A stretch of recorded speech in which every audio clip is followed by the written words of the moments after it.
Welcome in, everybody, to another episode of the Dynamic Dialogue podcast. As always, I'm your host, DANNYMATRANGA. Today, I'm joined by my good buddies, Matt and Holden, and we're going to discuss the normal health, fitness, wellness stuff, as well as some sports-adjacent stuff, but also lean into culture and some of the goings-on in politics, and just more of what you would typically see in a multi-person group podcast. Having over 400 episodes where I'm the primary host has been great, but it's way more enjoyable to capture authentic, real dialogue with people I talk to all the time about wellness, about training, about nutrition, and about all of the other things you're probably looking for on your daily podcasts. So I'm hoping you guys enjoy this episode. This is going to be the direction I take the podcast moving forward. And in the very short term, you'll see probably a name change as well as a kind of long-term stylistic change to bring you more information, more evidence-based fitness and wellness tips, and just more stuff to add value to your life. So I hope you guys enjoy this episode. Should be much more engaging and entertaining than what you're used to. Welcome in. Like I told you in the intro, I'm joined today by two additional guests, Matt and Holden. These guys are strength and conditioning coaches with me at my studio, so we're always engaged in this kind of discourse and dialogue. We have a lot of things in common, and I think it'll just make for richer conversation. But with everything that's kind of been going on in health and wellness, I've noticed a big trend kind of talking about injury prevention. There's been a ton of big-time recent athletes who've gone down to seemingly like a thread of consistent injuries, whether it's like elbows, knees, or Achilles. It's happening all the time. We kind of shoot it around and just kind of talking a little bit about injury prevention, some recent injuries, and all that. And we actually all listened to an episode of the, I forget the name of the podcast, but it's Derek Thompson's podcast on injury prevention. What did you guys kind of think about some of what was put forth as to why we're seeing more injuries at the professional level of sports? Yeah, I thought it was pretty good. I think that two things can be true at once. And what they were highlighting was, is it just the exceptionalism of athletes now where they're just bigger, faster, stronger, and that's putting more stress on the tissue and causing more injuries? Or is it on the flip side, they're not training correctly, which I want to say that that's probably not as likely. I think that overuse injuries are really common. I think that when you're playing a sport, professionally, and you have adrenaline and there's a lot of force going through the joints and the tissues, and I think injuries just kind of, they happen, and we're trying to do some things to prevent them. And I think it goes back to the athlete being prepared and then the athlete being transparent on like how they're feeling on a day to day, because it's really easy to not tell your coaches, people around you, that, hey, I'm not really feeling it today. I need to back off. Yeah. And that kind of can just trickle it down into like, okay, now. And these guys are like incentivized to do this. Like we saw this with Halliburton playing in game 7 of the finals. Like he probably would not have played. Oh, you got to play that game. In a regular season game with the injury he had being a significant calf strain. Assuming it's a meaningless game, I don't think he's going to play. No, I think in game 7 of the finals, he's going to play. And I think that's part of why he tore his Achilles. I do think, to your point about like injury prevention and like guessing, I think like being able to guess is good, but I've noticed a ton of people are like now experts on injury prevention. And I find it just as a strength coach really frustrating that I can almost know, like the night Holden and I were together, the night that Tyrese Halliburton tore his Achilles, they showed the clip in slow motion. It was like very apparent. Our group chat went off. It was like everybody in the group chat knows mechanisms of injury. It was like, dude, that's an Achilles. I started thinking like, who in the fitness space is going to jump on the internet and say, well, this is how you prevent these injuries? And like, for sure, you see it the very next day. Tons of people being like, this was totally preventable. And I honestly think it's in poor taste and kind of lame. Yeah, I think to kind of piggyback off both your guys' points and provide like maybe a third piece of the equation, like overuse. You know, I think athletes at like very young ages now are just conditioned to play season after season. Even in high school, it goes immediately into travel ball. And when I used to play, it wasn't really like that. It was, you could play summer ball if you like wanted to and were up for it, but it wasn't like an expectation to more or less like get ahead of your sort of sport. But yeah, I don't really think you can actively train in the weight room the same way with the same stimulus that you'll see on the court or the field or anything like that, right? Yeah, no, you're not like you can't do something in the weight room to stop your ACL from tearing in a game of like professional football. I think the forces are way too dynamic. Like there's nothing in the gym that simulates in-game dynamism and all of the stuff that they're exposed to. So injuries could be random no matter like how fit and strong you are. And I think that the coaches and trainers that jump in on this stuff, like Joel Seedman, for example, constantly being the first one whenever any professional athlete gets hurt. Like we played fantasy football, bro. We know the guys you fucking train. I saw you smacking Chris Carson in the fucking dome with the yoga ball. Bro, that severely damaged my team that year. By the way, Chris Carson, whose NFL career is over because of a considerable number of like neck problems, like maybe you shouldn't be fucking jamming him in the neck with a yoga ball while he's training. Like, I just think it's really lame because you can almost predict who's going to jump in and be like, my methods would have prevented this injury from happening. It's like, the fuck off, one. And two, again, completely healthy athletes get hurt non-contact all the time, like in the most random, shitty ways. And picking that moment as like a time to jump in and try to make your money is kind of lame. And I do think like the real conversation to be had by like actual coaches is one, why are we seeing these injuries at the high level? For the people who listen to this, how do I avoid injuries in my own training? For the people who have kids in youth sports, how do I set my kid up to be successful in sports and not get these injuries? Because newsflash, your kid's probably not going to go pro. That's just the fucking math of the reality. Like you're not. No matter how good you think you are at your youth level sport, like it, you know, I feel like there's a push to get these kids, like you said, play more sports, play all year.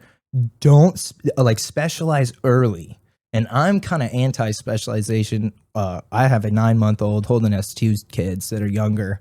I'm not going to focus on specialization early. I'm going to try to do as many sports with my son as possible that he wants to do, rather than push him to do the ones I want him to do, because I think I'd be robbing his athletic development if I didn't let him get the index fund, if you will, of like early motor pattern development, that is, do all the sports.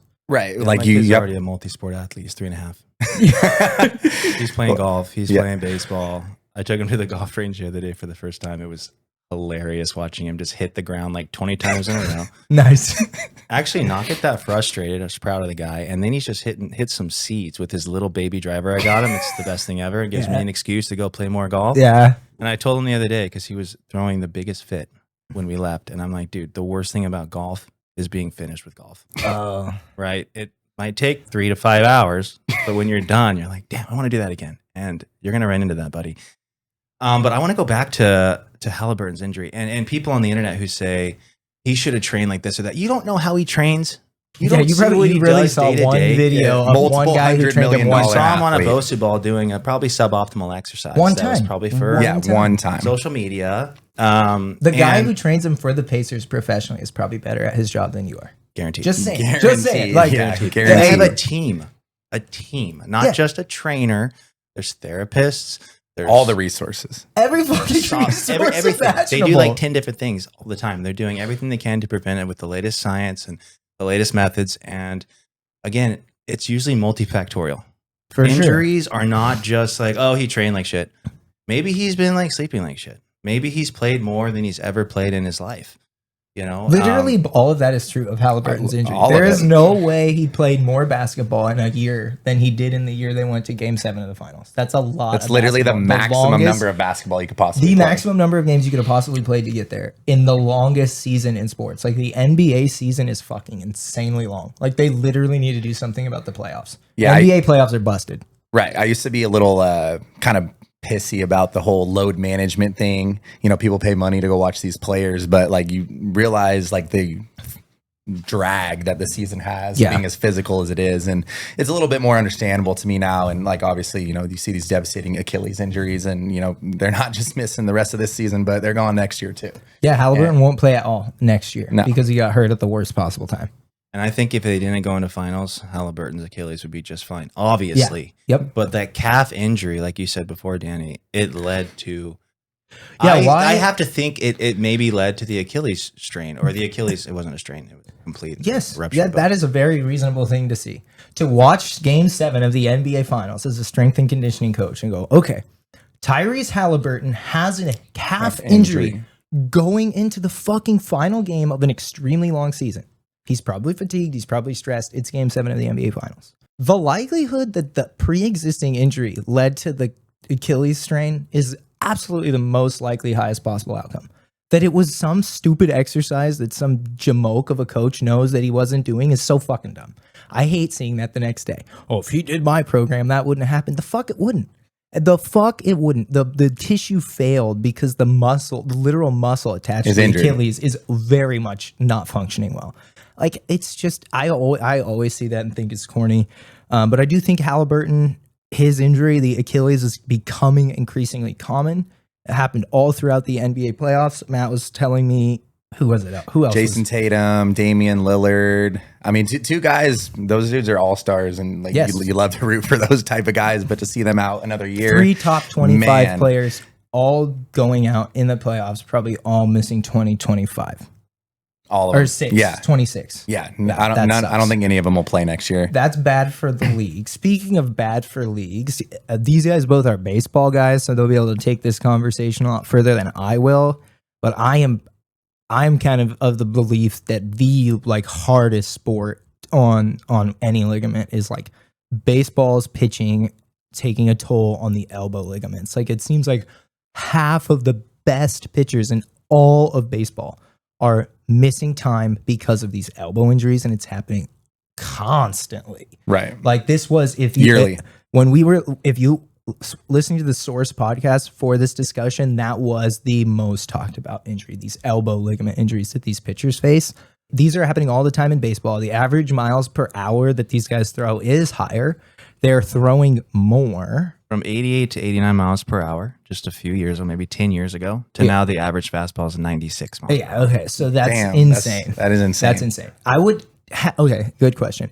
Has any component of any sport advanced the way pitching velocity has in the last 10 years? Meaning, the average fastball goes from 89 to 96 in a 10-year time frame, making hitting the fucking ball substantially more difficult. And league-wide batting averages are down across the board, whether that's because of plate approach. They literally had to juice the balls so more offense could be. So, like, the pitchers are getting better.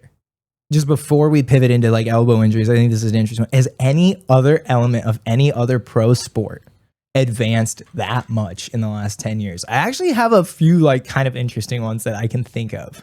Honestly, I don't think to the same degree. Like, I think about 40 times maybe in like the NFL and just the overall speed of the game.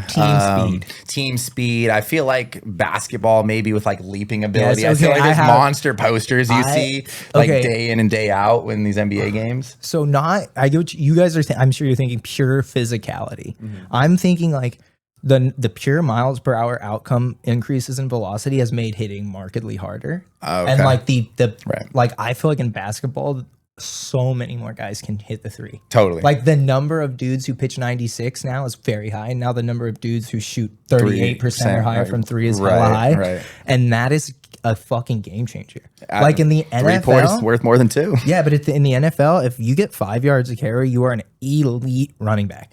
Right. And that has not changed for shit my whole life. Like, what is the physical metric in the NFL that has led to like markedly better on-field performance? I just think kickers, as lame as that sounds, like everybody can launch one from like 60 yards now, honestly, not just 50. So it's kickers lifting. Kickers starting to lift. And most kickers are fucking jacked.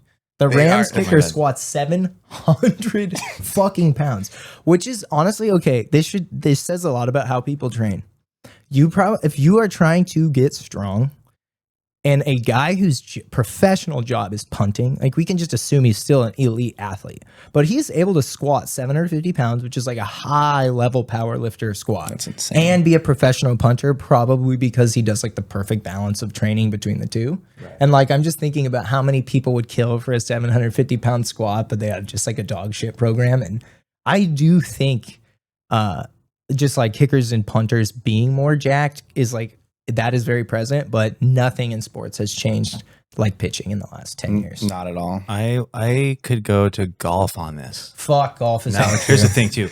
The equipment is so much better than That's it so used to true. be. And that probably plays a role in these how far guys can hit the ball now, but everyone hits it lift. over 300 yards. And they all And lift. golf fitness is huge now. And I keep trying to tell people, like, yes, flexibility is important. Lift. Mobility is important. Lift. Muscle is important. Lift. And play your sport more. Right. So Right. I love to see the trend toward more strength training. And guys, I mean, look how big like Tiger Woods is. Yeah. He Yeah. might be on steroids right now too. Tiger Woods is juicing, bro. but, For sure, Tiger Woods is juicing. he is. He's TRT. 100% juiced. Tiger Yeah. Woods replacement testosterone. Yes. And yes, other guy, Rory McIlroy, you know, he's 20 grams of creatine big a day. boy. Absolute fucking unit. unit. I watched him deadlifting like 500 pounds, which is so cool to see. Like butter. And I don't know if these guys are like doing this. Like this is seasonal stuff. Like golf They season's don't over. lift as much as the average lifter lifts, but they're still hitting 500-pound deadlift. They are. They're just more efficient with the way they train. Like hours in the gym doesn't equate to like Less is results. Yeah, less is more for sure for a pro athlete. Yeah, and if you're hitting 500 balls a day, you probably need to pick and choose when you want to do these really high strenuous lifts that take a lot out of you for like your recovery and stuff. I totally get that. They can stiffen you up a little bit, but these guys are optimal at recovering, and they, again, probably the best strength and conditioning coaches and the best team around them to give them the best result for their performance. So the gym isn't interfering with that. They also all probably sleep very well. I do feel like golf is a sport where these guys take their sleep really seriously. I know that's historically pretty true for tennis athletes. Like Roger Federer notoriously sleeps like 11 to 12 hours a day. And so I do think like golf being such a focus driven sport, like the advancements in sleep and recovery technology paired with all of these guys lifting and being way bigger, like I would bet you the average PGA Tour drive is increased substantially, like miles per hour. That's probably the actual next one. I don't think it's basketball 3-point shooting. I don't think it's football like kicker specialist getting jacked. I really do think it's golfers. It's just becoming fucking jacked because like there were like a few guys who were naturally gifted, like clearly fast twitch dominant guys who could slap the shit out of the ball. But now more of them lift, probably way more of them have an average drive of over 300 yards. And I bet you that's tour wide, and it is equipment, it is training, it is recovery. It's all of it. Okay. I want to talk about something really quick before we pivot out of sports. I think is kind of fun. And it's this Paul Skeens rookie card that Matt pulled. I'm going to tell you guys like a funny ass fucking story about this baseball card because it could have been my fucking baseball card. The other day, I was fucking around on Facebook Marketplace and I saw like a $40 box of cards for sale. And I was like, oh shit, that's my boy who's selling this box. I'm like, I'm joking. I wanted to jokingly just ping him on Facebook Marketplace and be like, you can send one of those like cliche responses, like, is this item still available? And be like, yeah, I'll buy it, bro. Fuck it. And then I just ignored it and went to bed. And the next day I go to work and I hear Matt talking about how he decided to open this box of cards he was going to sell. And inside this box of cards, like, so for people who don't open cards, 99% of those fucking packs are a complete waste of money. Like if you're a parent and your kid is up your ass about buying Pokemon cards or anything like that, and you're like, dude, I'm spending freaking hundreds of dollars on these cards. Try this. Ask your kid, be like, hey, do you want one of the cards in that set or you just want to open the packs? And if they're like, no, I want this card, just go buying that card on eBay. You'll save so much money.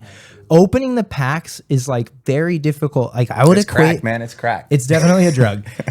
It feels like scratchers. Okay. So inside, the likelihood of there being something good in the fucking box of cards was very much lower than 1%. And of course there is tail events do happen. And there is no pitcher in baseball right now more dominant than this guy, Paul Skeens on the Pirates. This is like, he's had the best start to his career of any pitcher in the basically in modern baseball history. And of course, inside that $40 box in one pack is a, I don't know, $10,000, $15,000. Show them this card. Paul Skeens autograph rookie card. signed with the fucking jersey patch. Like this Crazy. is a Crazy. big kahuna find. Like there's just like this is you know, like if you went and you got a scratcher and you literally won like 20 grand, you'd be like, holy fucking shit, I can't believe I won 20. Like the odds are probably the same. Only 10 of these cards exist. This is the hottest guy in all of baseball. And I think Matt should sell the fuck out of this card as quickly as possible because of everything we talked about.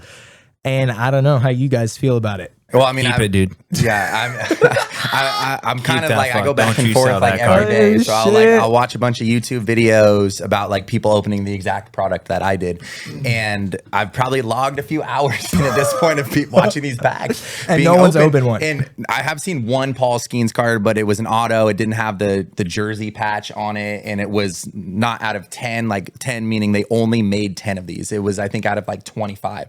It was just a completely different card.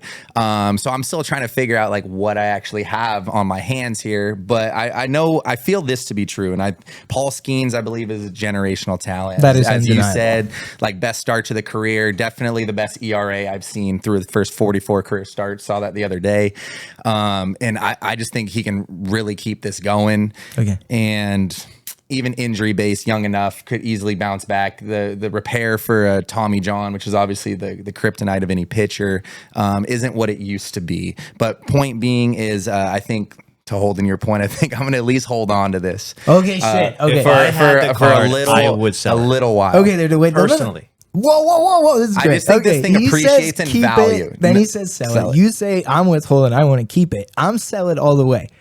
I need to hear the fucking bullish case for keeping the card. All right, Because so I will give you the case for selling it. Okay, Right. here's the case. Okay. For Okay. keeping the card. That card's going to 10x, 100x in 10 years. 20x, dude, I know. 50 billion X. I mean, Because here's why. Here's why. Here's what I think. I I need think the that 10x sound if effect. Paul Skeens tears his UCL, Paul Skeens will pitch the following year and come back potentially even better. Look at Ohtani. DeGrom. I DeGrom. know. The unicorn, though. He That's totally the is. thing. He There's threw a his lot to fastest do with more than one fastball unicorn. after his Well, UCL yeah, maybe. surgery. I don't know the fucking population of And unicorns. a lot of people are getting these surgeries done, and it's just like their elbow is just Said Botox. Do it. Resilient do as hell. preventative UCL. yeah. And, Dude, and it's like I they see literally this guy triple playing for a reinforce long it time. now. Okay, so I get it. He's hella good. He's generational. He's mowing guys down. Historical start. And if something bad happened, I think he can work through it. he'll get the Yeah. better elbow ligament and be even better. Who else has bounced back from that injury and been equally DeGrom good? this year is pretty solid actually, coming off the UCL. He's had a number of like elbow things. Okay. Is it his second UCL? DeGrom? Mhm. I'm I not think sure. I think he's had multiple. I'm just UCL betting on the surgeries. youth being on Skeens' side of things, and like the dude has just come in and been like dominant, like since the day he like took them out and threw his first pitch. Undeniable. Like, he His- started his- each of the last two All-Star games, That's and I don't pretty think those insane. are publicity stunts. I think he No, actually he's like the best earned pitcher that. in the National League. And to the point of the card, like the card that I now have acquired, this is his like rookie jersey. It's like from his like that's rookie badass. year, so I think that adds it is a worth shit noting ton of this value. is a numbered out of 10 And it's rookie signed, card. And autographed and they're out of 10 all rookie card. certified event You're worn not gonna memorabilia. get, this is worth triple what the same card would be for the second year of his career. Like if this was a year 2 card, not nearly as valuable as a rookie card. This is a hot collectible, which is exactly why I feel like you should sell it. I'm gonna say a few things. Paul Skeens is hella good. He's the best pitcher in baseball. If I were a Pittsburgh Pirates fan, you would have to fucking kill me to get that card for me. If I were in on Paul Skeens like I'm in on Ohtani, you would have to fucking kill me to get that card for me. Of course. But because I know in general you like all of baseball, all of football, even Pokemon cards, and True. I just got a $10,000, maybe $15,000 slapper in a pack that just pure luck. Pure luck. I think what I would do, knowing that one, hitters historically, like think about all time the mythology of baseball, hitters are the people we have the most reverence for. The hitter cards are definitely worth the most. And modern hitter cards totally. are worth way more than modern pitcher cards. And the only reason I know this is because when I was buying Ohtani rookie cards, the end of 2022, 3 when he won the MVP, but the Angels were dog shit. His rookie hitting cards, any rookie card of his where he was in a hitting stance was worth way more than the few where he was pitching. I was like, that's kind of dumb. Like the whole thing that makes Ohtani special is that he is a guy who hits 50 home runs a year but pitches. Either way, there's just less desire for cards where the actual photo is of the guy pitching. The pitching injury, like we talked about, probably more likely to get hurt pitching in the major leagues than any other sport. With like, okay, you're more likely to have a career-ending non-contact injury as a pitcher, I think, than any other sport, which sucks. Right. And I think right now you could get so much fucking money for that card. I would sell it, enjoy the shit out of putting it at auction, and take whatever you got and buy whatever players you like. You could probably buy a few amazing cards to hold in your collection for a while and turn like one Paul Skeens. You get it to the right person who's going to love it.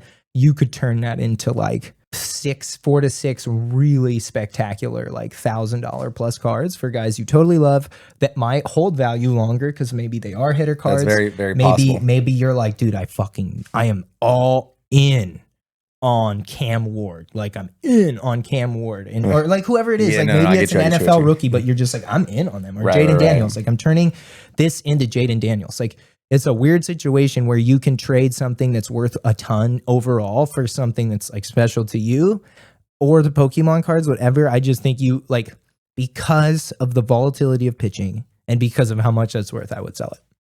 Yeah, I mean that's fair. I think going just real quick on the Ohtani thing, he's the only guy that has pitching and hitting cards. So it's like, Yes. I think that's unique to his specific card. Obviously, Skeens only pitches. So I think that maybe it'll hold its value, maybe it won't. But I would say here's my lean that I'm probably going to do, and I'm going to play it out at least the rest of the season into like when they do the season-long awards, Skeens and the heat of things for the Cy Young. It would be his first. I think that accolade could add value to the card for sure. In all the YouTube videos and like research I've done and thoughts I've had about it, this product from Topps was extremely limited. Like they didn't advertise it at all. They just launched it. And Nice. I don't see them going back to it, obviously. And this is like the card of his rookie year. So it's like, you know, in the exclusivity, I think in the card market, like that holds a crap ton of value. And like Skeens being popular for the time being, you know, maybe it's worth as much as it is right now, and that'll be the most it's worth, or maybe, you know, it appreciates over time. So it's not going to depreciate. It shouldn't he will depreciate. If he tears his UCL. His ACL for sure. Oh yeah, ACL. What the fuck are you doing? He'll come back in like 14 months, throwing 100 again. I know. You know, that's my kind of. These guys bounce back, I think, even faster. I have a backyard to landscape. I would sell the card now because of that. Okay. Matt, have you seen the cost of drainage rock? Give me that fucking card. It is crazy. Stamped concrete is crazy. Bro, stamped concrete artificial turf, cement in the backyard. It costs about 20 grand. So I'm actually going to try to get that Skeens card. It seems like he's going to steal this card from me. Yeah, so we'll get to cost of living in a second. Just before we finish out sports and culture, one type of exercise that you guys think we're not going to sit here and cap about how you can prevent injuries, but historically, with like literally 30 years of training people put together, what is a type of exercise or a single exercise that you think makes the body more resilient? Holden, you can go ahead and start. If we're going to pick one exercise, I want to pick a compound exercise that works pretty much your whole body at once. Mm-hmm. And I think like a back squat, a front squat, a safety bar squat, that's a any good one. squatting motion like that. It's just like the hardest exercise ever. And it challenges your core a ton. So I used to think about the core too as just being like, flexion. It's just going to keep you stable. Like you're going to move weights and you're just going to, and this is rigidity. Yes, exactly. Yeah. Thank you, Matt. And this exercise is really good for that alone. Like your upper body has to work so hard, like your low back, your mid back, your upper back. They're all doing so much work to just stabilize your torso. And then, of course, like the main part of the exercise, massively strong legs and glutes. Massively strong legs.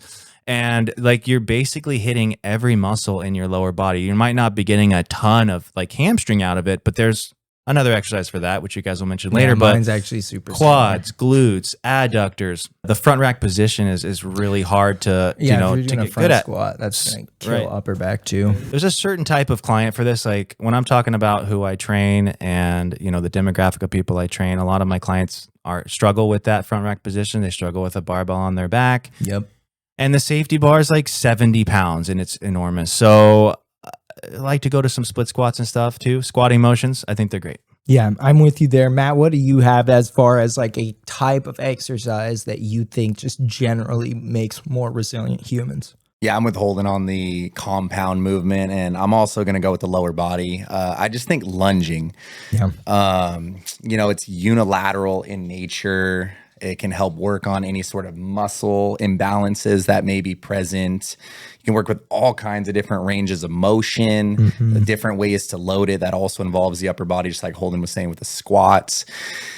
And just from a promotion of like a healthy aging, like long term, it's as bipedal human beings, we put one foot in front of the other. That's kind of what a lunge does as well. Obviously, it's a lot more crazier. Like, can you imagine people like walking down the street just like lunging like that?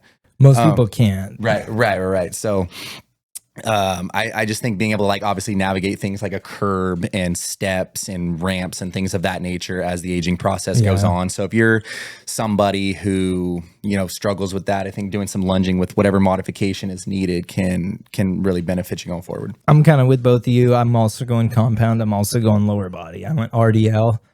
It kind of just fills in the gaps. Just like you guys probably don't. You probably don't even need to do an RDL if you do like good lunges and squats. But you'd be missing out on hamstrings. So you do like a hamstring curl. But the reason I like the RDL is because it's going to get you a ton of glutes, a ton of hamstrings, and also you have to really learn, again, going back to that core rigidity, how to kind of lock it all down and connect the glutes and the hamstrings as they extend the hip to the upper body that holds the weights, and just be still and stable and lock it down. So to be more resilient, you have to train. Injuries do happen. You shouldn't stress about them. We like squats, we like lunges, we like RDLs. And before we move into our second segment, which would be culture, obviously going to have to talk about the new South Park. Let's take a listener question. This one's from Matsy_215. He wants to know, way too early Super Bowl predictions. I'm going to start this off. I'm going to go major homer pick in the fucking Puka Nacua 17. We'll call this the D Adams. I think the Rams make it out of the NFC this year, only because nobody in the NFC really gave the Eagles any problems. I do think the Commanders will be better. I think the Niners will be better. I think the Cowboys will be better. I think the Giants will be better. I think Arizona will be better. I still think the best coach quarterback combination in the NFC is McVay and Stafford. I think that Kupp completely deteriorated down the stretch, and they were able to still succeed with really only one functioning pass catcher in Puka Nacua. You add to that a super versatile, all over the field type of player in Devontae Adams. You can line up anywhere you want on offense, and nobody's really talking about it, but I thought they really addressed the D-line. They went out and they got Poona Ford to hopefully avoid getting gashed by Saquon, who had like 10, 50-yard fucking touchdowns against the Rams. This is stupid. When they show his MVP highlights, like literally half of them are just like the Rams chasing him. Yeah, it's stupid. And then the backwards hurdle. But I do think that is why the Eagles will not make it out of the NFC. They're the most talented roster in football, but 400 touches for the guy that makes the offense run takes a toll. I wonder if they have a Super Bowl hangover, and I just have this feeling like the Rams are really going to go all in this year. I think that they may trade their first round pick next year for a move up quarterback. If they don't, they might trade for a really special piece down the stretch. Out of the AFC, I want the Ravens to get there this year. I think they have the ability. I still believe Lamar Jackson is the best quarterback in the NFL. Obviously, Mahomes is the most winningest. He's the guy you want when you need to win one game, but I think Lamar is a game breaker, and defensively, I think the Ravens will be even better this year. They, again, just stat put, drafted incredibly well. I love who they're adding on the back end, and at some point they're going to either break through or blow it up. And I think this is the year Rams Ravens would be fucking amazing. Harbaugh versus McVay. the fireworks, amazing offenses, amazing defenses. I would like to see that. That's my early Super Bowl prediction. Right. I too would like to see the Ravens, but then I was thinking about it and I was like, man, they don't have reliable pass catchers enough to perform in the playoffs. So I'm like, man. So for me, this is like obviously like a stale pick because they've just been got in it. D-Hop, bro. They just got D-Hop. Hey, you know what, dude? How many times have I heard that? Anytime Teddy in the Super Bowl, that won me about $400. We so are I'll on take like that. our 6th consecutive season of, well, hey, they just got D-Hop. It's like, yeah, I just think at some point like age catches up. Like dude has hands, but can't separate. And I just think the lack of pass catching that Baltimore unfortunately still possesses is kind of a kryptonite enough. Like once you get to the playoffs, when it's like win or go home. So my stale pick out of the AFC is still the Chiefs. I just think between the defense, the coaching, I honestly, I hate it too, but I tried my hardest to think about people that could give them a run for their money. And the Ravens was like the only one. Into the NFC, like, man, my Niners are definitely primed for a bounce back year just because of the easiest schedule in the league, but still some pieces I don't think enough to get to the big dance. I hate to say the fucking Rams, so I won't. That's okay. So I'm going back with Philly. I know that's even more stale, a repeat of last year, but they have the roster construction and they know how it's done now. Incredibly well built. Hold what you got. Eagles, Bills. Fuck, Obviously, Eagles. Josh Allen is the best quarterback in You the league. love Josh Allen. He's just a unit, man. That guy's a unit. He runs through linemen. Yeah, well, he runs through linebackers too. And you got to linebackers. run through your linemen to get And to if you're a corner, he will murder you. You're diving his ankles. your season's over. The play he made in the snow against San Francisco. Bro, you're like, you couldn't help but admire that. You're like, was holy fucking, crap. That was insane. That was like, you need more than just Lamar mobility to pull that off. You have to be a fucking brick shit a house, dog. Yeah, He you might has have to be that. somebody like, Josh Allen, and then also Jalen Hurts. Jalen Hurts is the most underrated quarterback in the NFL. Fucking guy. Push. No, he's good. Speaking of squats, okay, I bet this guy front squats 600 pounds. Well, he back squats like 800 pounds. 800. So that transfers to They've about been Saquon 650 together. Okay. It's like 1,500 pounds. Yes, yes. Yeah. They have A the back all. squat. They have the all squat. That's backfield. not even including the O-line, which could probably put up massive numbers too. They have the best squatting O line. And I think, in the AFC, I think the Chiefs are fucked this year because the Raiders are obviously going to kick them out of having a chance to either go forward in the playoffs or get to the playoffs. Okay. So usually around So week spoiler 17, alert. 18, Spoiler. the Raiders play the Chiefs. So his Raiders Super Bowl Geno prediction Smith, is week 17. Ashton Genty, Jacoby Myers. It's his year this year. Okay. I was surprised. How did you not mention Brock Bowers? Jacoby Myers shout out on the mention, pod. Brock Bowers best will tight be end the last best year. tight end in the league Again. Well, this year. Brock Bowers. And I think the Raiders always play the Chiefs hard. And I know that anyone who watches football can agree with me. Yes, there's been times they've gotten blown up by the Chiefs, but last year they should have beat them at home. Okay, we're on the 40-yard line, about to score, and someone forgot to say hike or something. And the ball just went past our Hall of Fame quarterback, Aiden O'Connell, and that was the game. And it hurt really bad. bro, I bet, dude. Remember that? Bro, Gardner Minshew and O'Connell last year, that was so hard to have to watch. Yeah. But now we got Geno Smith, baby. And Pete Carroll. You know Pete Carroll magic? You have the 2023 Seahawks, baby. Let's fucking go. All right, guys, we're going to pivot into culture here. But first, this podcast is made possible in part thanks to amazing sponsors like LMNT. LMNT is my go-to sports drink. It's a mineral-based electrolyte with sodium, potassium, and magnesium. For most of you, you don't need a super sugary, calorie-dense sports drink like Gatorade. You probably need to replace some key minerals and electrolytes, specifically sodium and potassium. But if it's a high sweat day, you'll lose even more sodium and magnesium, which are also important to replenish. So if you do a lot of sauna, you lose a lot of fluid, you want a better sports drink that's not loaded with sugar, try LMNT. You can go to drinklmnt.com/Coach Danny and get some free samples as well as a 100% money back guarantee. And if you're a new purchaser of the product, all of your proceeds will go directly to supporting the show. All right, guys, so kind of pivoting into culture, we have some different stuff on here, but I kind of feel like the big cultural bomb went off on Thursday night when South Park absolutely skewered the the president of the United States, with not only bringing back the gay Satan character that they used to have Saddam Hussein pal around with, but also doing an AI desert crawl tiny PP reveal and basically begging to get sued. And I do think that that was pretty fucking funny. I don't know. Did you guys see that? Yes, I did. I saw it at about 4 a.m. My first reaction is like, oh my God. Like, there's no way, right? There's no way. They did that. They actually did that. Yeah, I thought that was ballsy. And I think there was a lot of other ways to maybe go after him too. Like, I think the whole like small penis thing. I think we're playing a little bit into kind of how Donald Trump is, right? He makes fun of people. He's hateful. He, name calls people, makes fun of people who with disabilities. Like, this guy just is rotten to the core. And now we're just like kind of like, hey, let's make fun of your, let's body shame you.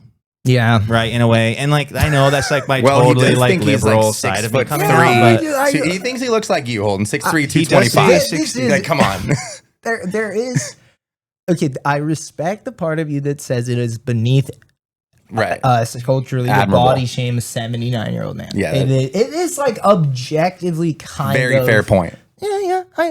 I wouldn't shame one of my 79-year-old No, clients. hell no. But I don't know if one of my 79-year-old fucking clients is that much of a petulant fuck. I know. Like, it's I really do think hard South Park is ahead of the culture, and they know it's okay to make some of these jokes because it has swung. I don't think anything has swung more for this guy in the last month than his standing with his own people, who would have most likely had an absolute fucking meltdown about this if the man were not sitting in a controversy entirely of his own making related to his newly re-illuminated relationship with Jeffrey Epstein. Like, I think, first of all, South Park films on a 1-week time frame. Right. They literally like made that episode in a week's time. They weren't sitting on it. They made it like in a week. So they had already seen everything that came out. And I think that they felt, you know what? Culturally, this guy has fallen down so much, in large part because of choices he made 20 years ago to maintain a fucking relationship with somebody that he definitely knew was a bad guy. Wouldn't be the first time he did that.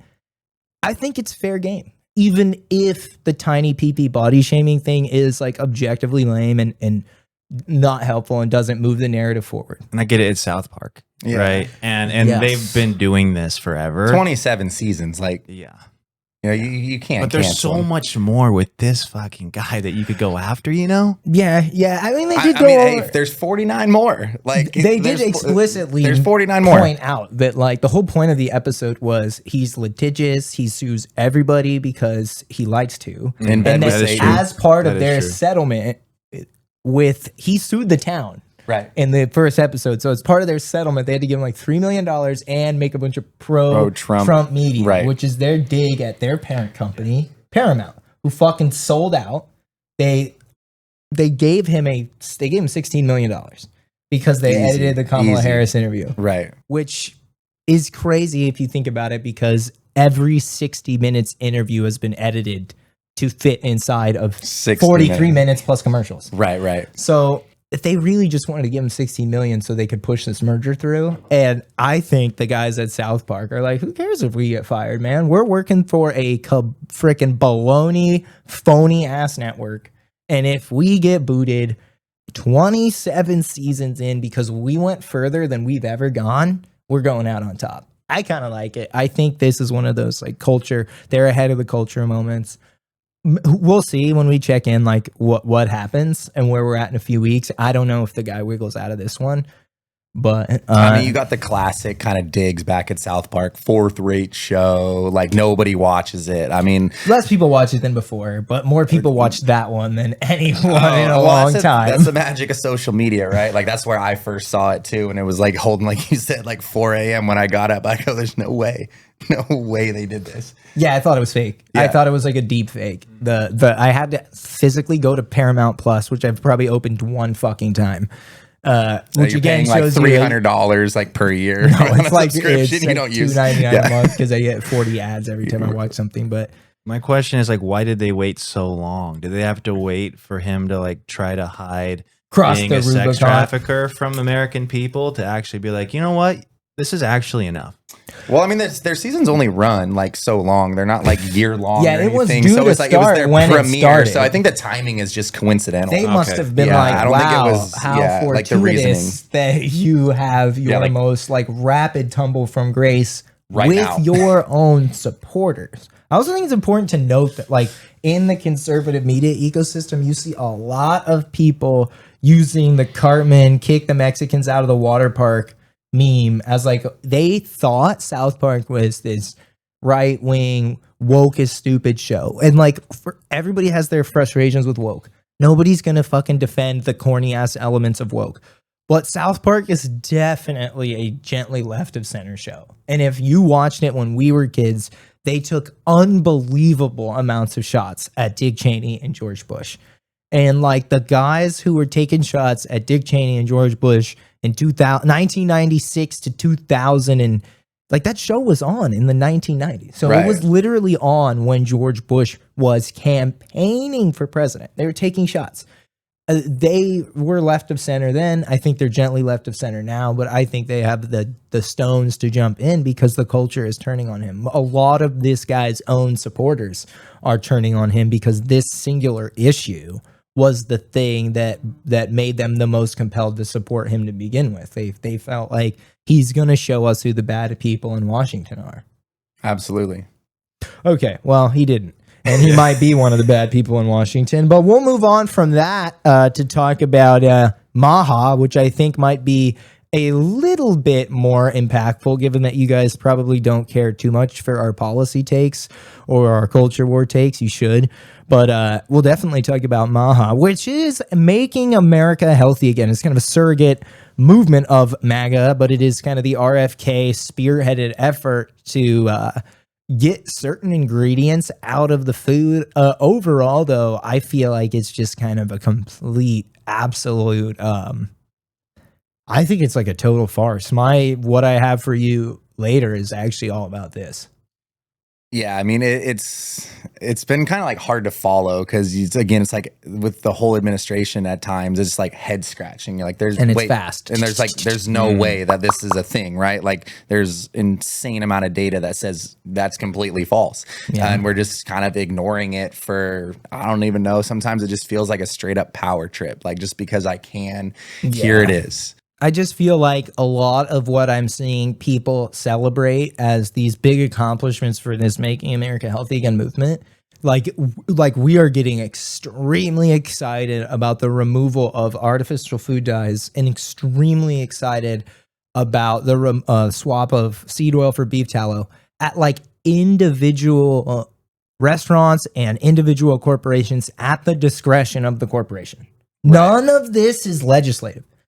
None of what has been put into law has been done so with the deliberate thought this is going to improve the health of Americans. Almost all of this is just, will you take something out so we can say to our people we're doing something while we cut healthcare and frankly roll back all these environmental things. Like one of the core things about Maha was like we hate pesticides and we fucking hate additives in the food and we fucking hate environmental toxins.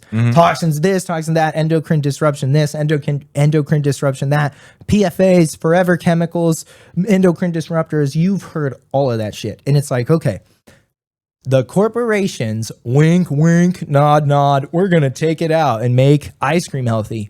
And the actual legislative stuff, like a lot of the protections we had environmentally to keep these chemicals out of our rivers, streams, water supply, food supply, roll back.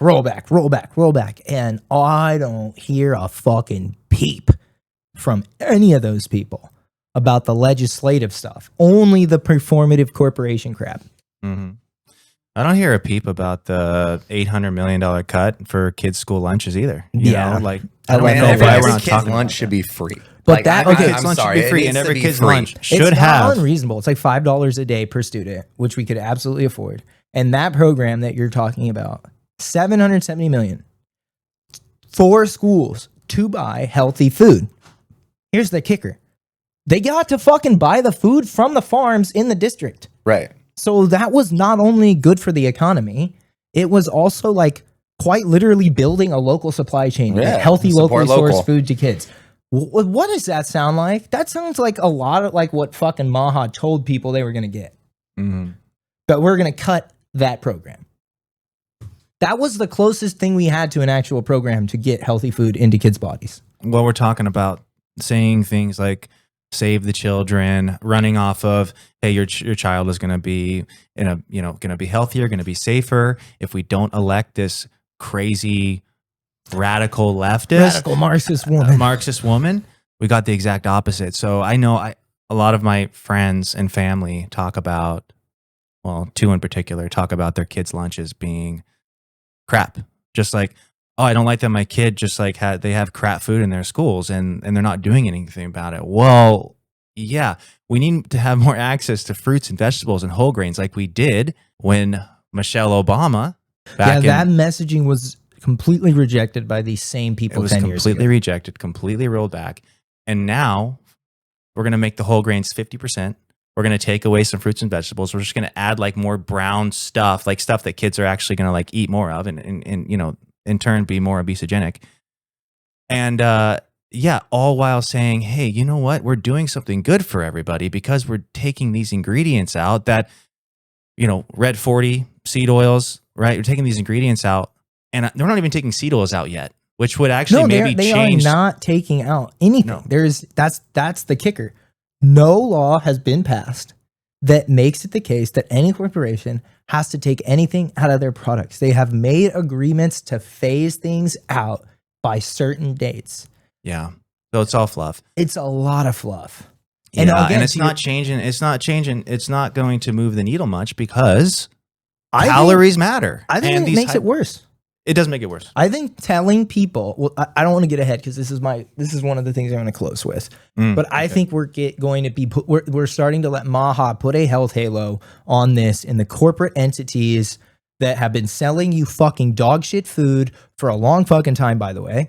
They know they've been selling you ultra processed food designed to overeat, that is designed to make you overeat it. They're so fucking happy that all Maha's doing is making them make tiny promises they don't have to keep. They're so thrilled that no laws are being passed. They're so thrilled that no new taxes are being levied. They're so happy that their corporate taxes are getting lower and their profits are getting higher. They want more backroom deals. They want you to think like, oh, we switched the sugar and Coke so I can consume more of it. Or, oh, the beef tallow fries are healthy so I can consume more of it. These corporations are going to make more money selling more calories with almost no impunity. This is all joke impunity. And they won. Is real. The grift is real, and they're in on the grift. Okay, guys, next ad. We're also brought to you by Legion. Legion makes premium sports supplements that help you improve your performance inside and outside of the gym. I'm actually not a huge fan of taking every supplement under the sun. I don't think you need very many. But Legion makes a fantastic protein powder, whether it's Whey Plus or Plant Plus, to help you meet your daily protein needs. They also make an amazing creatine powder. You can get it in capsules, powder, or gummies. And those are kind of the two things I recommend for people. A little bit of protein if you can't get it from your diet, and creatine to support muscularity and to support your ability to perform cognitively inside and outside the gym. Legion also sells things like omega-3, greens powders, multivitamins, pre-workouts, whatever your supplement-loving heart desires. But you don't need a ton. Just make sure you check out on legionathletics.com using the promo code Danny, and it will help you support the show. All right, guys, getting into a live reaction segment here. I've got what you got for me? I got some video clips. Are you guys ready? Yeah, let's fire it up. So we're reacting to our boy Joseph Fair. By the way, guys, I pulled this because I thought this was absolutely amazing. I think people are finally waking up to the fact that it's not good to just drink diluted, filtered water all day. Not good to drink filtered water. To stay hydrated to combat that modern It's kind of odd crisis. to claim. Combat the modern crisis of filtered water. With 85 plus trace minerals to help hydrate you 85 plus trace minerals. Testosterone, recovery, sleep, everything, really. It's one of the only supplements I take where I feel true vitality. I'm ready to rock after I take it. Why does it? Why, Okay, so this dude literally says, like, he says, the modern filtered water epidemic. So this, it's like fucking millions of people all around the world every year who die from not having clean drinking water, and nothing douchier than being like, my water is so clean, I have to add test boosting rock to it. That drink is like, it's not clear. Like, it doesn't look filtered, obviously, at all. He fucking put dirt in his water. So, like, you're telling me there's an epidemic when you put dirt in your water. That's like, the I don't fucking point I'm making. Yeah. Like, we are getting stupider. Like, lifting is getting stupider. Nutrition is getting stupider. He's saying, because my water filter removes all the minerals from my fucking water, I'm adding hella expensive dirt to my water. Like, I don't know. What's wrong with the micronutrients from like fruits and vegetables at that point that are also majoritively water? You can't sell them. No, you can't sell them, and he doesn't exactly have a code for them. I don't know. I wanted to hear what you guys think of this. Okay, this one I fucking absolutely love. Dude, this guy came on. Unglued a bit. I kind of like watching Let's it. fucking fire it up. Be like all these Democrats say, you have to talk about and realize that people are really upset about illegal immigration. Fuck you. How do you think your hotel room gets cleaned? How do you think you got food on your fucking table? Who do you think washes your dishes? Who do you think does your fucking garden? Who do you think is here by the fucking sheer fucking just grit and will that they figured out a way to get here because they thought that they could give themselves and their family a better chance. And he's somehow convinced all of us that these people are the fucking criminals? Because I'll tell you what, if I became president in 2 years from now, or 4 years from now, or 3 years from now, I would pick up the phone and call the fucking president of El Salvador and say, you either fucking send them back or I'm gonna fucking invade. It's a fucking crime what they're doing. So what do we think about President Hunter Biden invading El Salvador in 2028? Who let this guy fucking on the mic? I'm not putting too much stock into that one. I don't know, bro. I have some takes. So he was just defending immigrants there? Right? He actually had like a low-key fire take. Like he had a few there. Like I hate to say this, but there were like multiple times at which point I kind of agreed with Hunter Biden in that podcast, even though I do harbor some very deep frustrations about Hunter Biden's behavior. Absolutely. I mean, immigrants are very important for what we have here in the United States. Honestly, the country wouldn't be what it was if it weren't for that. So I was going to leave with that. Yeah, I think what we're doing. Yeah, and how does Donald Trump made you believe that poor person over here just seeking a better life is the fucking problem? Yeah, well, he's still having all those people clean Mar-a-Lago, so just don't look over here while I'm doing this. On that note, listen to this, boys. I'm only bringing this up because we have talked about this for months. We've been talking about this in the gym since last fucking July, almost a year ago. It's been a year since the dude almost got whacked in Pennsylvania. Right, and that's when it's been over a year. Yeah, I remember seeing all those anniversary of that date. Listen, for the last year, I don't know how many 30-year-old millennial fucking dipshit white guys got in front of a microphone and sane-washed this guy, but a lot of them are backing it down now. And you can check out Homeboy here. I thought this was pretty telling. 100%. 100%. So, for years, I thought if you're not here legally, you shouldn't be here at all. I flipped.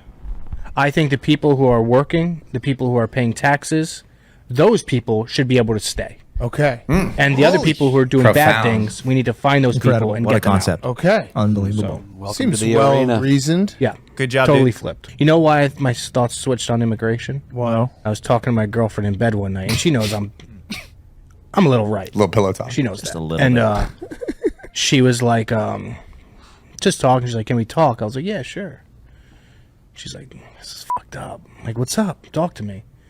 She goes, and explained to me, you know how her family got here, all that stuff. And I was like, you know what? You might be right. Oh, wow. There you go. You might be right. Because there are people here who work very hard to pay taxes, and they should be able to live in America. No shit. Well, that's quite the pivot.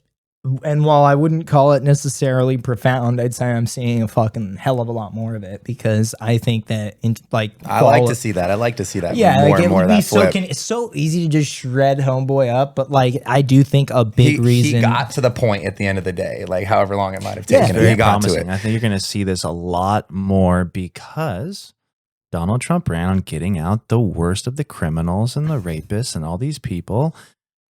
And now they're just talking about taking millions of people out of here. Now, so who's left? Yeah, exactly. Yeah, They're at some gone. point they had to be all and gone, now right? we're going to give ICE was $60 billion, $70 billion. $35.3 billion. Sorry, per 35 year, which think. is more than the Israeli military needs to operate Thank whatever you. they're doing.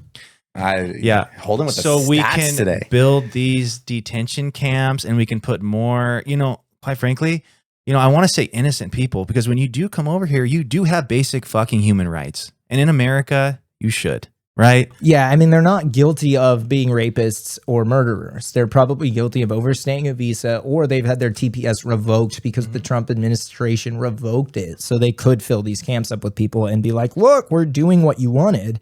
But I think what's happening right now is people like this guy are just like, wait, that's not what we wanted. And I'm like, I'm glad you're saying it, but I'm also like, bro, where the fuck were you when they were holding up the mass deportation now signs at the convention? Like, what did you think the fucking mass part meant? Like, I hate to say it, but it's like that means many, many millions of people. And it is completely fucked up. And I do think we're starting to see more people kind of open up to it. Okay, this one is gonna fucking grind your gears, boys. We got our favorite chiropractor, Josh Axe. 17 years to share this message. The argument is if you believe in the Bible and you believe it is the word of God, you cannot say red meat, bread, and dairy are unhealthy for a human being. Red meat is the ultimate health food and delicacy in the Bible. It's the ultimate. It's not good. It's not okay. It's the ultimate. And here's why I say this. Why is honey the ultimate sweetener for health issues? Honey is the Bible's sweetener. Honey shouldn't be considered a sweetener. It should be considered a medicine cabinet if you consume it in the right form. What is the difference between A1, beta-casein, and A2 and how they affect our body? Consuming dairy with A1 could be 6 times more harmful than gluten. The church prayer request lists are growing with cancer, with dementia, with heart disease, with diabetes. And I remember a pastor telling me once, when someone comes up to me and says, Pastor, please pray for me to be healthier, to lose weight, etc. And then he started asking them, are you sleeping? Are you eating well? Are you following God's plan for rest? And they said, no, no, no. And he said, I don't want to pray for you. I want to show you the truth and have you go do it, because it's not God that needs to do something in our lives in every instance. Sometimes we need to just stick to the plan, or in this case, eat by the book. What is the difference between a biblical diet, the Biblio diet, and a diet like the paleo diet? You can follow the world. This is a thing now? You can follow an influencer, or you can follow God. I'm doing Biblio. Oh my God. Okay, that's amazing. You can, what did he say? Biblio You can diet. follow an influencer or you can follow God. God. Hey guys, hot take, a lot of fucking people died of malnutrition during biblical times. And Thank eating biblically is 10 times stupider than carnivore. Maybe 50 times stupider. I just don't know what the Bible even has to do with it. I know the Bible says you're allowed to eat your kids. And it says you should eat dung, bread. And it says some really stupid shit about nutrition.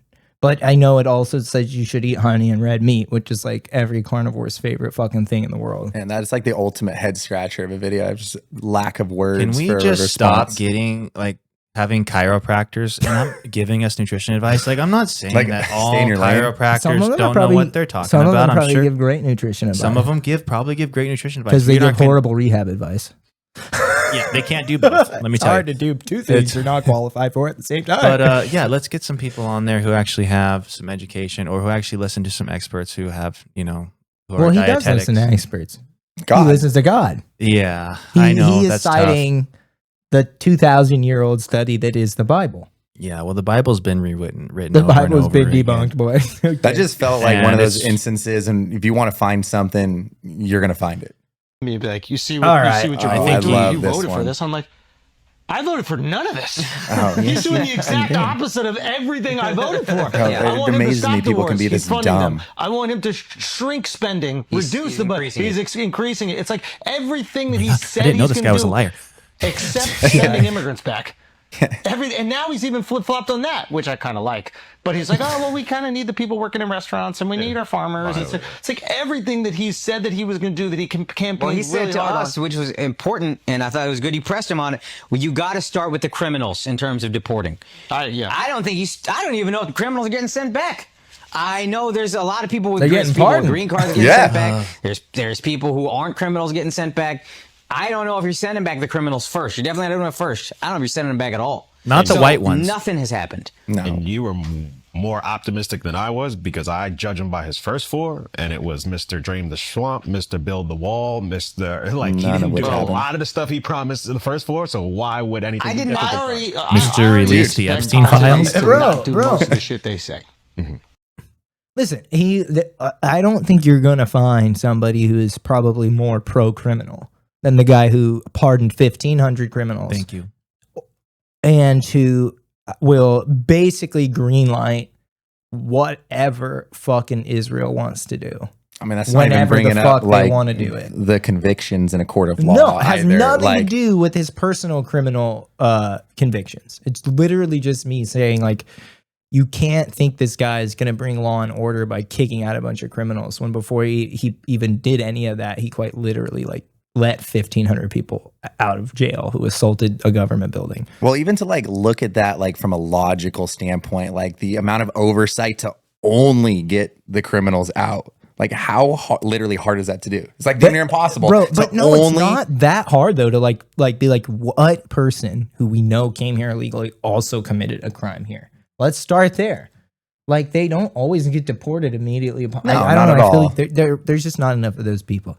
We'll spin into something positive, guys. We're going to play a fun snake draft here. We are going to draft the best gym equipment. Okay, so this is a 4-piece of equipment roster, meaning myself, Matt, and Holden will all end up with 4 pieces of equipment by the time this thing's all said and done. A snake draft means whoever picks first picks last. Whoever picks last picks twice in a row. So if I pick first, Matt picks second, Holden picks third, Holden picks fourth before Matt picks fifth, and I pick sixth. So a snake draft will literally go in this order. And the goal here is simple. Who can build the best fucking gym with 1 pick per round? Now, at the end, we'll share our 4-piece of equipment gym and let you guys be the judge of where the hell you would want to train. All right, so very simple. Here's the rules. You have an unlimited amount of money to spend. You cannot pick the same piece of equipment somebody else picked. And if an piece of equipment uses a bar or plates, they come with it. So the goal is to build the best gym you can with just 4 picks, 1 per round. And we'll go Holden versus Matt versus me to see whose is the best. Holden started off with the 101, first pick of the draft. Let's do a squat rack. That's probably the 101. Yeah, that's probably the 101. Squat rack is number 1. You can't squat any substantial amount of weight without a squat rack. You can't clean it up, put it over your shoulders and squat. You need a rack to build your legs. Yep, and you can bench and you can row and you can probably do pull-ups in that rack. Yeah, okay. Not bicep curls though. Matt, with the 2. I'm going to snag the dumbbells. Just the versatility. Here's where going third sucks, buddy, don't it? You're fucked. I wanted to double up on dumbbells and something else on the turn. I just got cooked. Okay, so dumbbells. I am going to snag a cable machine at the 103 because I want the versatility. Damn, I can train. I was hoping that got back to me. Okay, like I have fun hitting fucking triceps with your squat rack. Have fun fucking hitting pecs with you can chest press. I got dumbbells. Shit. Well, you know what? I'm gonna get some amazing pec flies and insane triceps and biceps and lateral raises and cable crunches and rear delt shit. And so that's what I'm gonna take with the 103. I'm stalling as fuck. So I have no idea what I want at the 104. But I am going to this sucks. I'm going to take a Smith machine, gross. Okay. Because I want a bar with different plates. piece of equipment. And I can bench in that shit. I can RDL in that shit. I can hip thrust in that shit. I can reverse lunge in that shit. My squat's going to feel awful. But I'll figure that out in rounds 3 and 4. So on the turn, I'm taking cable machine into Smith machine. Matt, you're back on the clock. How like crazy, like greedy can I get? Like, you know, at 24 where they have the big giant cable apparatus with the... You cannot take that. Okay, you cannot take okay. So I have five to like pieces one of piece equipment that are one's garage is that's that fair. big. That's Can fair. I take the entire gym? I feel like at this point, I love a good lat pull down. So I'm going to go with a lat pull down. Okay. Like the tower. Yeah, that's good. That's a really good one. I was going to choose that. So, You got a two barbell. here. You got two here. No, you have with a your squat barbell. rack, It you already came got with one. your squat Squat rack. rack comes with barbell? Of Dude. course. Oh my God. Elite. Yes, I know. Elite. That's why it's the 101. Because if not, you would have had to use Okay. all your picks You on got two plates. choices Do we have here. a Hold on. bench? Yeah. No. Bench Okay. is definitely its own piece of Did I equipment. not get a bench with dumbbells? Fuck no. Oh, a bench from the floor? Fuck. No, bitch. You have no bench. That's the okay. whole Well, point. Holden's about to steal a bench You'll here. have 0 chest support for bros. You get I mean, have come fun with your on. floor presses, loser. I'm going to go an adjustable bench. Nice. Because Yeah. now I can actually do some supported stuff. Right. Rows, Fair. presses, raises, whatever I choose. Okay. Okay, so I have 2 picks. Yeah, that was Yeah, one. You get the double the up 101 is for sure the best pick in the draft because you get the Yeah. you here. The get first the thing everybody else wants. and you get a nice pick in the second and a great pick in the third. Yeah. You have to wait a while for your final pick though. You got one more, boss. Okay, yeah, I got one more. You got your bench Okay, and so your we've squat got, rack. yeah, so we pretty much, right now, your gym is fucking tits. It's really good. If all of You have us everything together you need. had a If gym, we- it'd be amazing. Yeah. It'd be incredible. How about like some good flooring?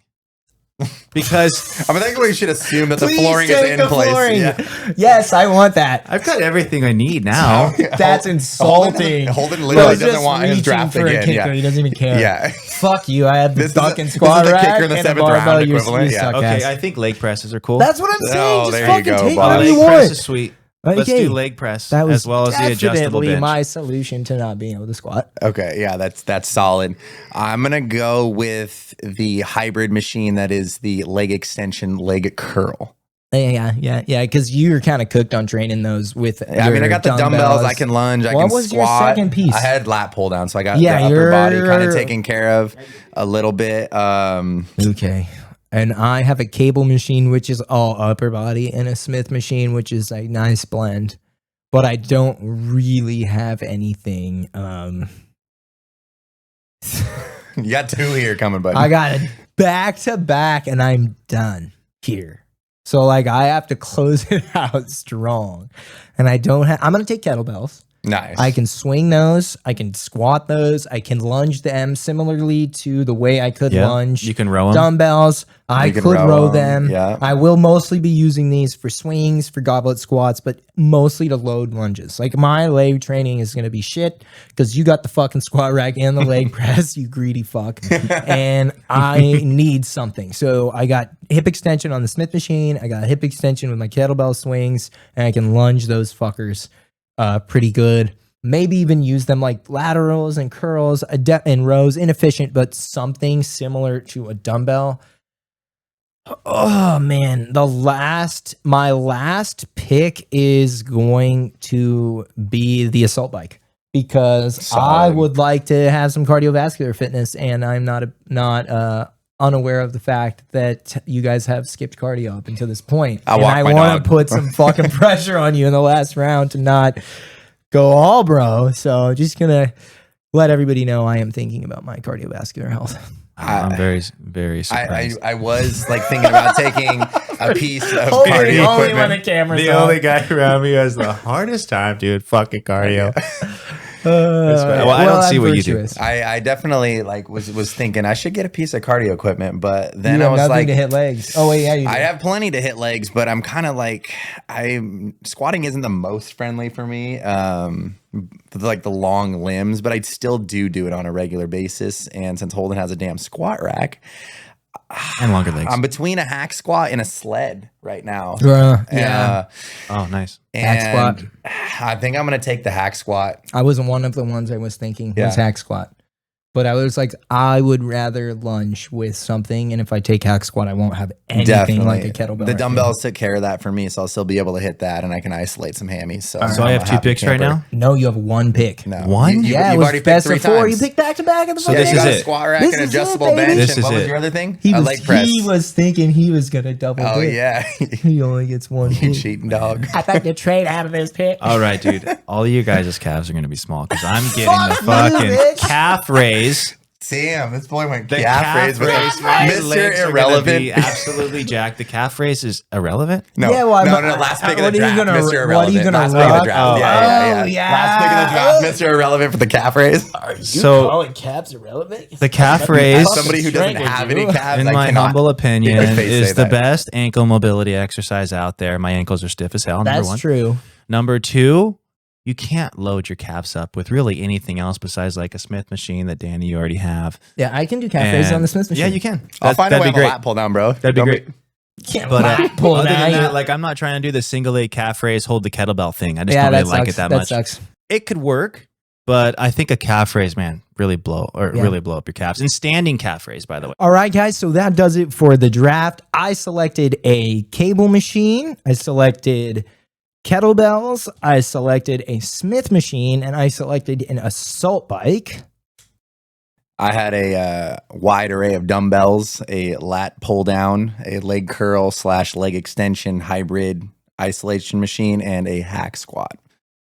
And I had the squat rack, I had the adjustable bench, I had the leg press, and the calf raise. Nice. So I'm only using a barbell Have fun with that. to get my upper body going. But hey, it works. If you It'll guys, work well. That plays, dog. And I'm not going to do any cardio at all because I don't have anything for that. But I'll just be smart. Yeah. And just like, superset and do upper lowers. yeah, you'll be fine. know. with just Maybe your chase your barbell. kids around. That's Yeah, cardio you'll be enough. fine. I'll You'll walk just my be dog. We'll bored as call it fuck. good. Yeah. You can leg press and you don't want to You squat. can throw up after your assault bike. Okay, guys, so if you're listening on the podcast, this will sound a little weird, but we'll throw that up on short form on Instagram, on YouTube, on TikTok. So I'll just record a little outro there. If you guys liked that draft, comment below who you think won the draft. You can say 1 for me, 2 for Matt, or 3 for Holden. Okay, guys, we're getting into one more live react before we close out.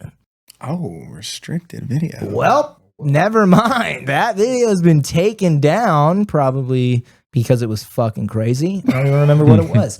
But going ahead and getting into our closing out segment of the pod, guys, Matt, you can go ahead and start us off. So some I'm looking forward to. Yeah, what you're looking forward to. Right. Yeah, what's on your radar? We're going to close Well, off. we're in with- like late July, almost early August, right? So that means we got the NFL season coming up. I'm excited to see my Niners. Again, I have season tickets again this year, so I'm pretty excited to go catch some of those games. We should be a lot better than last year. Major letdowns. Obviously, with football season comes like the fantasy draft and just kind of, shit talking with the boys. Wait. So that's kind of the 5 months of fun coming up. Yeah, man, I'm big on the sports here to finish. Baseball coming down the stretch, seeing some of these races. That Paul Skeens race I got my eye on for the Cy Young. Will it affect the card value? 10x. Hopefully. 20x. We'll see. We'll see. billion We will circle back at season end. We'll keep you guys updated on the card. That'll be a fun one. I think he should sell it, but we'll see. We'll see. Holden, what are you keeping your eye on? Well, what am I keeping my eye on? Well, I am excited about football season. I really am. I feel like it's been forever. And I've already done some best ball drafts. Nice. I'm not very good at drafting. I feel like I don't know. It's a different type every of time I game. put it It's into the very analyzer, they say, "Oh, that's Trash. a poor team." Oh, It's don't like, worry about the how? analyzer, bro. I know. Hey, it's right? gut I've feeling had a anyway. C- team win the ship. Yeah, there you Yeah, go. you're That's all that fine. matters. And looking forward to seeing my kids continue to grow up and find their personalities, and they're crazy. Like with Hudson, he's 3.5.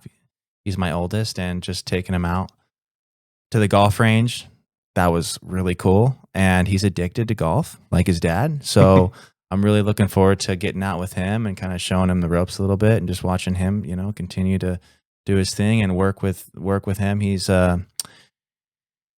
it's a journey, and have an 8-month-old too. So he's getting there. He's just starting to crawl. So I'm looking forward to seeing those guys continue to grow up and get a little bit easier to deal with and sleep better throughout the night. So I can get better sleep. My wife can get better sleep. I can train harder, recover better. It's all about me, right? So, but yeah, that's kind of what I'm doing. I'm just a dad, busy with those guys, and looking forward to football season. No, yeah, I second all that. I'm so fucking pumped for football. I can't wait. I wanted to talk some shit because when do you not? We talked about body shaming, when it is okay, when it isn't okay, and this is not okay. This is a good one. I saw this. So I was scrolling along Twitter the other day, and I'm pretty politically inclined.